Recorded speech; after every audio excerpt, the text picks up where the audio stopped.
सभी पत्रकार बंधुओं को नमस्कार। आज दो महत्वपूर्ण मुद्दों पर आपसे बातचीत करनी है। नंबर एक, गुजरात में जिस तरह से आम आदमी पार्टी के पीछे भारतीय जनता पार्टी पड़ी हुई है और वहां हमारे सोशल मीडिया के पेज को इन्होंने सस्पेंड कराया है, और दूसरा जो 7 लोगों के टूटकर बीजेपी में शामिल होने का मामला है, जिसमें आज उपराष्ट्रपति महोदय को और जो हमारे चेयरमैन है राज्यसभा को आज पत्र दूंगा, उनको डिस्क्वालीफाई करने के लिए, उनकी सदस्यता को रद्द करने के लिए। तो ये दो विषय है जिस पे आज आपसे बात करनी है। गुजरात में आम आदमी पार्टी का विस्तार लगातार हो रहा है। गुजरात में जनता के मुद्दों पर आम आदमी पार्टी जमीन पे संघर्ष कर रही है। 5 हमारे विधायक हैं वहां, 14% विधानसभा में हमको वोट मिला था, और हमारे कई विधायकों को पकड़ पकड़ के जेल में डाला बीजेपी ने। चैतर वसावा को जेल में डाला, 2 बार जेल में डाला, जो आदिवासी समाज के बड़े नेता है। यहां तक कि उनकी पत्नी को जेल में डाला। ईसुदान गढ़वी जो हमारे प्रदेश अध्यक्ष हैं उनको जेल में डाला। गोपाल इटालिया हमारे विधायक हैं, उनको जेल में डाला। प्रवीण राम जी हमारे नेता हैं, उनको जेल में डाला। ऐसे तमाम लोगों को पकड़ पकड़ के पिछले कुछ महीनों में भारतीय जनता पार्टी ने जेल में डाला, उनको प्रताड़ित किया, उनको परेशान किया, उनके ऊपर तमाम सख्ती की। फिर इन्होंने अभी जो वहां पर नगर पालिका का चुनाव हो रहा है, तालुका और जिला पंचायत का चुनाव हो रहा है, नगर निगम का चुनाव हो रहा है, इसमें बहुत सारे कैंडिडेट्स को फर्जी मुकदमे लगा के, धमका के, डरा के उनके ऊपर उनको कैंडिडेट्स ना बने, फॉर्म ना भर पाए, पार्टी की तरफ से ना खड़े हो, ये काम किया। फिर हमारे एक कैंडिडेट के ऊपर फायरिंग करवाई।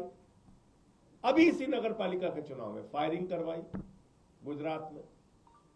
और आज जब मैं आपसे बातचीत कर रहा हूं तो हमारा गुजरात का फेसबुक का पेज भारतीय जनता पार्टी ने सस्पेंड करा दिया, इंस्टाग्राम का पेज भारतीय जनता पार्टी ने सस्पेंड करा दिया, और 3 अलग अलग लोगों के अकाउंट सस्पेंड करवा दिए जो सोशल मीडिया पे पोस्ट करते थे।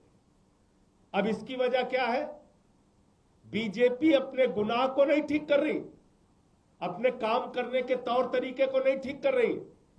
स्कूल अस्पताल कैसे बनेंगे, गुजरात का विकास कैसे होगा, इसको नहीं सही किया जा रहा। तो जनता आम आदमी पार्टी की तरफ झुक रही है, आम आदमी पार्टी से जुड़ रही है, आम आदमी पार्टी का विस्तार हो रहा है, और इसमें 8 करोड़ लोगों ने 26 दिन में सोशल मीडिया पर जाकर आम आदमी पार्टी की पोस्ट देखी है। यह कोई मामूली बात नहीं है। 8 करोड़ लोगों ने गुजरात के 26 दिन के अंदर जाके इंस्टाग्राम और फेसबुक पर आम आदमी पार्टी की पोस्ट देखी है, जिसमें कुछ उनके जन विरोधी काम थे, उससे संबंधित पोस्ट भी थी, कुछ हमारे नेताओं के भाषण थे, उनके संघर्ष थे, उनकी लड़ाइयां थी। लोग जा रहे हैं, उसको देख रहे हैं। तो इनको लगा कि जो व्यक्ति गुजरात का घर पे बैठा हुआ है, जो सड़क पर निकल के नारेबाजी नहीं कर सकता बीजेपी के खिलाफ, वो आज आम आदमी पार्टी के पक्ष में खड़ा हो रहा है, वो आज आम आदमी पार्टी को अपना समर्थन दे रहा है, वो आम आदमी पार्टी के पोस्ट को लाइक कर रहा है, देख रहा है। तो आम आदमी पार्टी की बात और विचारधारा, आम आदमी पार्टी के काम लोगों तक ना पहुंचने पाए, इसलिए हमारा इंस्टाग्राम और फेसबुक का पेज सस्पेंड किया गया। मैं गुजरात के भाइयों से कहना चाहता हूं, अपने व्हाट्सएप के माध्यम से, अपने दूसरे माध्यमों से आम आदमी पार्टी के जो वीडियोस हैं, जो उनके पोस्ट हैं, उसको ज्यादा से ज्यादा लोगों तक पहुंचाइए, और जिस तरह से आप हमारे साथ जुड़े हुए हैं उसका और मजबूती से विस्तार कीजिए। और मैं बीजेपी वालों से कहना चाहता हूं, तुम्हारे ऐसे घिनौने खेल का कोई असर नहीं होगा। इस बार गुजरात की जनता 30 वर्षों के कुशासन का सूपड़ा साफ करेगी, ये मैं कहना चाहता हूं। और नगर निगम, नगर पालिका और पंचायत तालुका के चुनाव में भी हमारा अच्छा प्रदर्शन होगा, ये हमें पूरा विश्वास है। नंबर 1। और नंबर 2, कल आपने देखा एक गैर संवैधानिक, गैर कानूनी और नियमों के विपरीत जाकर 7 लोगों ने बीजेपी में शामिल होने का ऐलान कर दिया। ये कानूनी रूप से पूरी तरह से गलत है और जो एंटी डिफेक्शन लॉ है, जो साफ तौर पे कहता है किसी भी प्रकार का स्प्लिट, ब्रेक अवे फैक्शन, किसी भी प्रकार की टूट असेंबली और राज्यसभा लोकसभा में नहीं हो सकती, उसको कोई वैधानिक मान्यता नहीं है। और ये शिवसेना के केस में भी साफ तौर पे सामने आ चुका है। ये 10वीं अनुसूची में 10th शेड्यूल में साफ तौर पे लिखा हुआ है, किसी भी प्रकार की टूट, वो चाहे भले ही 2/3 संख्या की हो, 7 की जगह 8 हो, उसको कोई वैधानिक मान्यता नहीं है। किसी भी प्रकार की वैधानिक मान्यता नहीं है। तो जो आम आदमी पार्टी के 7 राज्यसभा के सांसद टूटे हैं, ये गैर कानूनी है, गलत है, गैर संवैधानिक है और संसदीय नियमों के विपरीत है। इसलिए मैं आज चेयरमैन राज्यसभा को, उपराष्ट्रपति महोदय को इन सारे नियमों का हवाला देते हुए पत्र दूंगा कि इन 7 सदस्यों की, इन 7 राज्यसभा के सांसदों की सदस्यता पूरी तरीके से समाप्त की जाए, जिसमें से तो 3 लोग साफ तौर पे कल बीजेपी के दफ्तर में भी गए थे, राघव चड्ढा, संदीप पाठक और अशोक मित्तल, वो साफ तौर पे बीजेपी के दफ्तर में गए थे, जिनकी विजुअल और वीडियो सारी कुछ आपके पास है, फोटो वगैरह।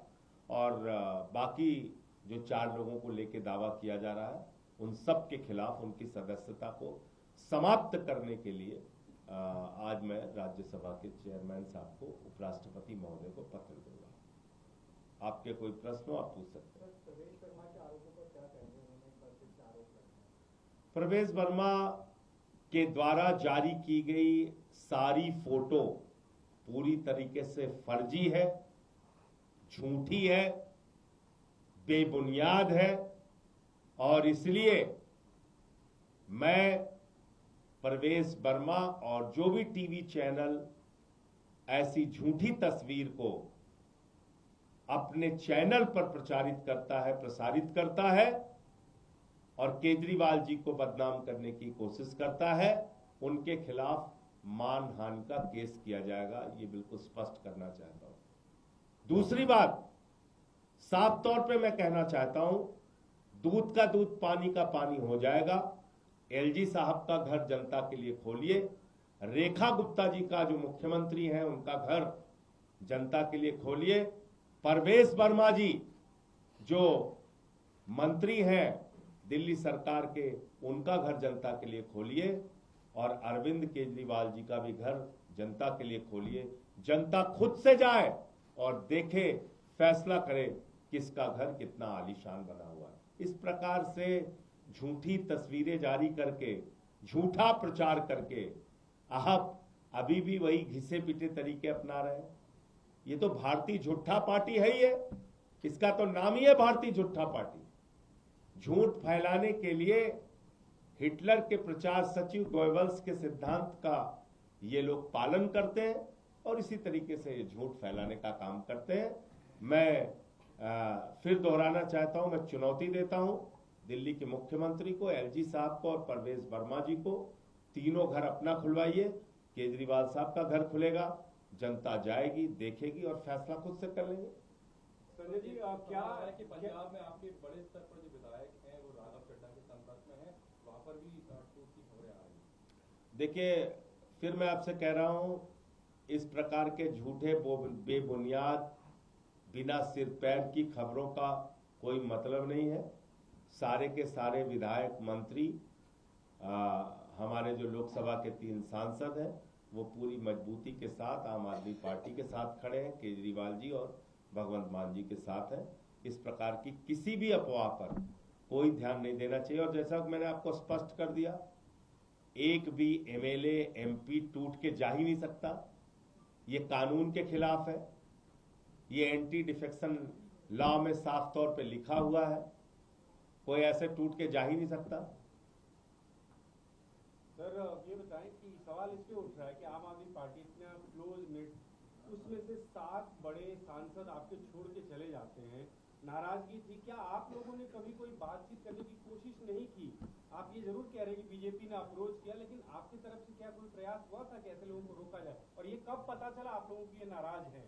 देखिए, ऐसा है कि जिन लोगों को पार्टी ने इतना कुछ दिया, उनसे तो पार्टी यही अपेक्षा करेगी कि वो पंजाब की जनता के हित में काम करेंगे, पंजाब के लोगों के लिए काम करेंगे, पार्टी के विस्तार के लिए काम करेंगे।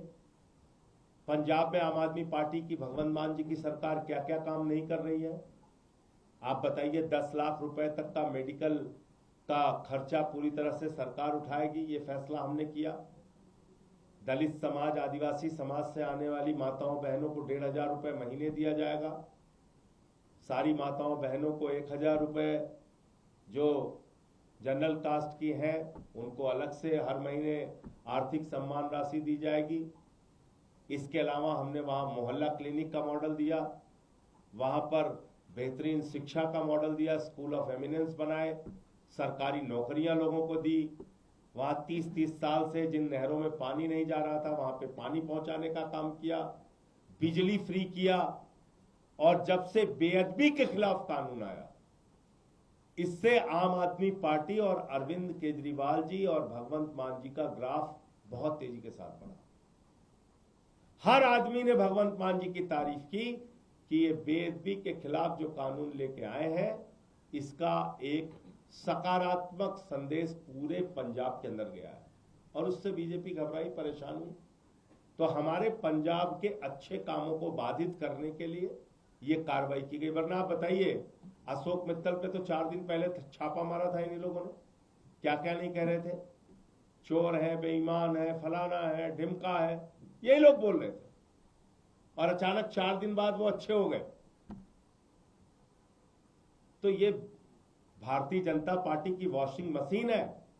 वहां जो जाता है वो चाहे जितनी भी गलती किए रहे, धुल के साफ हो जाता है।